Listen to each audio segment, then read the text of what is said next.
नाज़रीन अस्सलाम वालेकुम and good evening. Ali Bukhari और कानून और आप दोनों आपकी खिदमत में हाजिर हैं। Today on the 5th of October 2015। Usual से थोड़ा सा लेट प्रोग्राम करने के लिए माफ़ी चाहता हूँ, लेकिन कभी थोड़ी बहुत देर हो जाती है। आज इससे पहले कि हम कॉल शुरू करें, सबसे पहले तो अपना जो हम वीकली एक अनाउंसमेंट करते चलते हैं कि जो हमने बात करनी है इस हफ्ते इंशाल्लाह हेड ऑफिस में, फिजली ऑफिस में लोगों से मुलाकात हो रही है throughout the week except Thursday को इंशाल्लाह मैनचेस्टर में लोगों से मुलाकात होगी। सो अगर आप मिलना चाहते हैं तो आप मैनचेस्टर में मुलाकात कर सकते हैं अगर आप उस एरिया में हैं।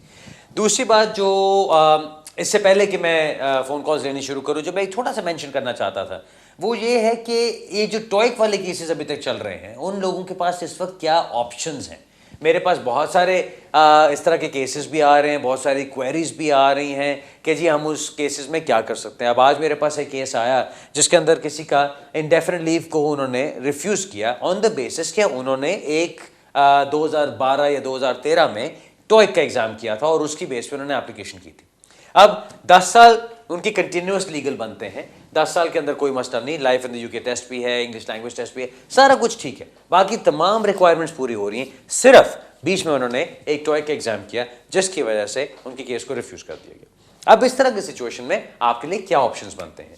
एक तो ये मैं कहता हूं कि आपके केस टू केस बेसिस पे डिपेंड करता है आपने क्या किया। अब टॉयक का एक जो कॉन्सेप्ट है वो है क्या, मसला क्या हुआ उसका। टॉयक वो इंग्लिश लैंग्वेज एग्जाम था जिसके अंदर लोगों ने जाके पैसे दिए और सर्टिफिकेट्स दे दिए।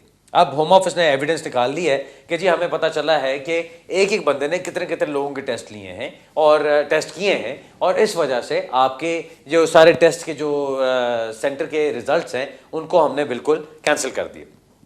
अब उसका रिजल्ट क्या हुआ कि जिन लोगों ने वो टेस्ट यूज किए थे अपनी एप्लीकेशंस करने के लिए उनके ऊपर पैराग्राफ 322 या 322(1)(a) लगा के उनको रिफ्यूज किया जा रहा है, ये कह के कि जी आपने एक तो डिसेप्शन की हमारे साथ, आपने कोई फ्रॉडलेंट डॉक्यूमेंट इस्तेमाल करने की कोशिश की to obtain leave to remain in the UK, और उनको एक जनरल कैटेगरी के अंदर भी रिफ्यूज किया जा रहा है जिसके अंदर वो ये कहते हैं कि जी आपका जो कैरेक्टर और कॉन्डक्ट है वो ऐसा है कि हम उसके अंदर नहीं समझते कि आपका यूके में रहना बेहतर है या यहाँ पे यूके में रहना आपका ठीक है। अब बात आती है इसका इलाज क्या है। अगर तो आपको राइट ऑफ अपील मिला तो आप अपील में जा सकते हैं। पहली बात, अपील में जाके आपको जिस चीज़ को देखना है, जिस चीज़ को समझना है, अगर तो आपने वाकई 2 नंबरी की टेस्ट के अंदर तो फिर तो मैं आपको बिल्कुल हेल्प नहीं करूंगा, ना मैं आपको इसके अंदर कोई और मशवरा दे सकता हूं, बिकॉज आपने 2 नंबरी की, अब सजा भुगते हैं।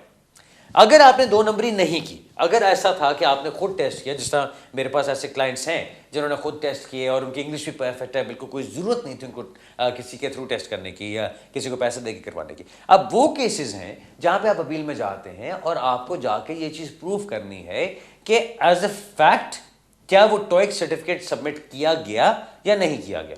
अगर कई केसेस के अंदर ऐसा है कि जी आपको रिफ्यूज किया जा रहा है कि आपने टॉयक एग्जामिनेशन किया लेकिन आपने उसको इस्तेमाल नहीं किया एप्लीकेशन के लिए, तो वो एक डिफरेंट बात बन जाती। ठीक उसी तरह अब इसके ऊपर भी हमने केसेस जीते हैं कोर्ट में जाके। दूसरी बात, ये वाली बात जो आती है टॉयक की कि जी आपने उसको इस्तेमाल किया, आपने एप्लीकेशन सबमिट कराई। अब कहीं पे पता चलता है कि जी एक वकील साहब, अब एक मेरे पास केस आया था, वो वकील साहब नहीं थे, कोई एजेंट साहब थे बीच में। अब वो एजेंट साहब ने क्या किया, एप्लीकेशन आपके लिए तैयार कर रहे हैं, उनको नजर आया कि जी मेरे से इंग्लिश लैंग्वेज टेस्ट गुम गया इनका। वाकई ये एक कमाल की बात थी कि इंग्लिश लैंग्वेज टेस्ट गुम गया है क्लाइंट का। उन्होंने क्या किया, अपने किसी कॉन्टैक्ट से टॉयक वाला सर्टिफिकेट निकलवाया और एप्लीकेशन के साथ लगा दी और क्लाइंट को बड़ी खुशी के साथ बताया कि जी आपका वो इंग्लिश लैंग्वेज टेस्ट जो गुम गया था मैंने उसका इंतजाम कर दिया, और मैंने देखो मैं कितना अच्छा हूं, मैं कितना करामत बंदा हूं कि मैंने आपकी एप्लीकेशन कर दी नया टेस्ट साथ लगा के। कोई फिक्र की बात नहीं, एक्स्ट्रा पैसे भी नहीं चार्ज किए। अब हुआ क्या, उससे तुमको स्टेटस भी लग कर आ गया, और क्या बात है, वाह वाह वाह वाह हो गई उनकी कि जी जो एजेंट साहब थे उन्होंने मेरा काम करा दिया।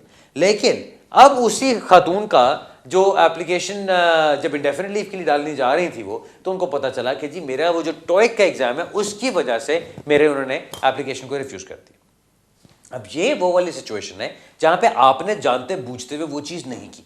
अब इस केस के अंदर हम जो आर्ग्यूमेंट्स बना रहे हैं वो ये हैं कि जी एक बंदे ने जानते बूझते हुए जानते हुए एप्लीकेशन सबमिट ही नहीं कराई, उसने वकील को दिया, वकील ने जाके आगे से ये चीज़ कर दी। अब उसके ऊपर पूरा वो एविडेंस उनका क्या बन सकता है, अब वो सारी एविडेंस की बातें आ जाती हैं। लेकिन मैं एग्जांपल देना चाह रहा हूँ कि ऐसी बात नहीं कि आप यूँ सोचें कि अगर आपका टॉइक का एग्जाम लगा हुआ है और आपका कोई कसूर नहीं था उसको लगाने में साथ, तो फिर भी आपको उसकी सज़ा मिलेगी।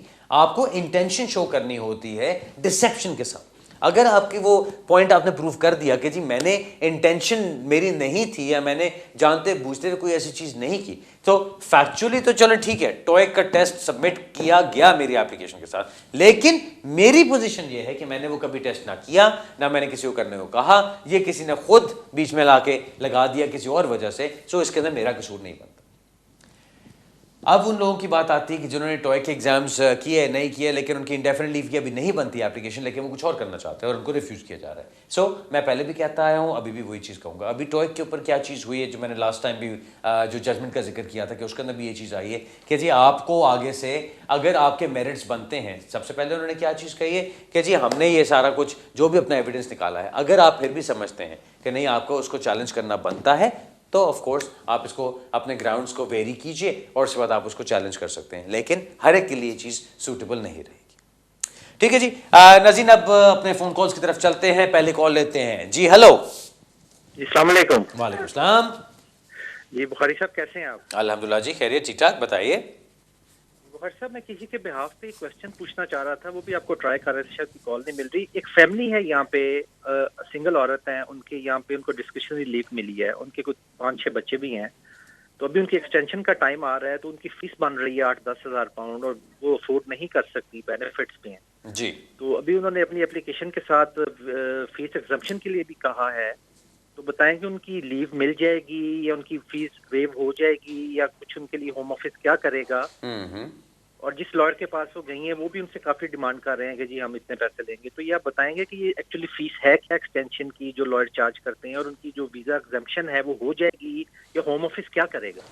देखिए सर, डीएलआर के लिए जब आपने अप्लाई करना है तो एक सिंपल बात ये बनती है कि आपकी एप्लीकेशन किस तरह से की गई थी ओरिजिनली, आपके सर्कमस्टांसेस क्या थे, और उसकी बेस पे ही आप आगे चलते हैं। मैंने पहले भी प्रोग्राम में जिक्र किया कि मैं जब ये एप्लीकेशन करता हूँ, मैं अभी तक, और ये ऑनेस्टली बता रहा हूँ, मैं अभी तक क्लियर नहीं हूँ कि कौन सी एप्लीकेशन में हमने होम ऑफिस की फीस लगानी है और कौन सी में नहीं लगानी। वजह बताता हूँ क्यों। ये नहीं कि मैं बहुत बेवकूफ़ हूँ, थोड़ा सा हूँ लेकिन इतना ज़्यादा नहीं। उसके अंदर बात यह है कि वो कहते हैं कि अगर आपने असाइलम किया और आपकी असाइलम के ऊपर आपको स्टेटस मिला यहाँ पे, और उस असाइलम की आपने इंडेफिनिट लीव के लिए अप्लाई करना है, तो वहाँ पे आपको सेट प्रोटेक्शन रूट आप अप्लाई करते हैं, उसकी कोई फीस नहीं। बात समझ आती है कि जी आपका असाइलम एक्सेप्ट हुआ। दूसरी बात वो कहते हैं कि जी अगर आपने असाइलम किया था लेकिन असाइलम एक्सेप्ट नहीं हुआ और आपको डिस्क्रेशनरी लीव दी गई, तो हिस्टोरिकली जो चीज़ चलती आ रही है उसमें यही कि आपको होम ऑफिस की फीस फिर भी लगानी पड़ती है, एनएचएस का सरचार्ज फिर भी लगाना पड़ता है, और उसकी बेस पे आप एप्लीकेशन करते हैं। सो अब मैं यही समझता हूं कि सेफ्टी इसी में है कि हम वो सारी फीस लगा के एप्लीकेशन करें। अब कुछ एप्लीकेशन में क्या हुआ, और ये सब में नहीं हुआ, अगर ऐसा होता ना कि जी सारे असाइलम सीकर्स की जब हमने डिस्क्रेशन लीव की एप्लीकेशन डाली तो उन्होंने उनकी फीस वापस कर दी, तो मैं कहता हाँ यार ये रूल है, लेकिन ऐसा रूल नहीं है। अब मेरे सामने बिल्कुल ऐसा एग्जाम्पल हुआ है, 2 फैमिलीज, एक को डिस्क्रेशन लीव मिली असाइलम करने के बाद, दूसरी को भी डिस्क्रेशन लीव मिली असाइलम करने के बाद। एक की डिस्क्रेशनरी लीव को रिफ्यूज कर दिया गया था बहुत पहले, दूसरी के असाइलम को रिफ्यूज करके जो रिफ्यूजल लेटर आया उसके अंदर लिखा हुआ था कि जी हमने आपको असाइलम रिफ्यूज कर दिया है लेकिन हम आपको डिस्क्रेशनरी लीव दे रहे हैं लुकिंग एट योर सर्कमस्टांसेस। ये सिचुएशन डिफरेंट है उस दूसरी फैमिली से। दूसरी फैमिली का क्या था, उन्होंने असाइलम किया, असाइलम रिफ्यूज हो गया, रिफ्यूज करने के बाद उनको कुछ नहीं मिला, अब वो और हाथ पैर मार रहे हैं, फ्रेश क्लेम कर रहे हैं, ये कर रहे हैं, वो कर रहे हैं, कुछ नहीं मिल रहा। फिर 1-2 साल गुजर जाते हैं, उनके बच्चों को 7 साल हो गए, कुछ और कोई मेडिकल रीजंस निकल आए, कुछ ये हो गया, कुछ हो गया, जो कुछ भी हुआ उसकी बेस पे जाके उनको फाइनली डिस्क्रेशन लीव मिल गई। अब जब आप फॉर्म उठा के देखते हैं जो डिस्क्रेशन लीव की एक्सटेंशन के लिए है, उस पर साफ साफ लिखा हुआ है कि जो फॉर्म डीएल आपने इस्तेमाल करना है वो आप तब इस्तेमाल करते हैं जब आपने असाइलम अप्लाई किया और आपका असाइलम रिफ्यूज करके और आपको डिस्क्रेशन लीव दे दी गई, तब तो बात समझ आती है। लेकिन दूसरे केस के अंदर ये चीज नहीं है। अब इस चीज के ऊपर मैं कंटिन्यू करता हूं, अभी हमारे ब्रेक का टाइम हुआ है, जैसे ब्रेक से वापस आते हैं मैं इसके ऊपर कंटिन्यू करूंगा, फिर अगला सवाल लूंगा। अभी मिलते हैं थोड़ी सी देर में।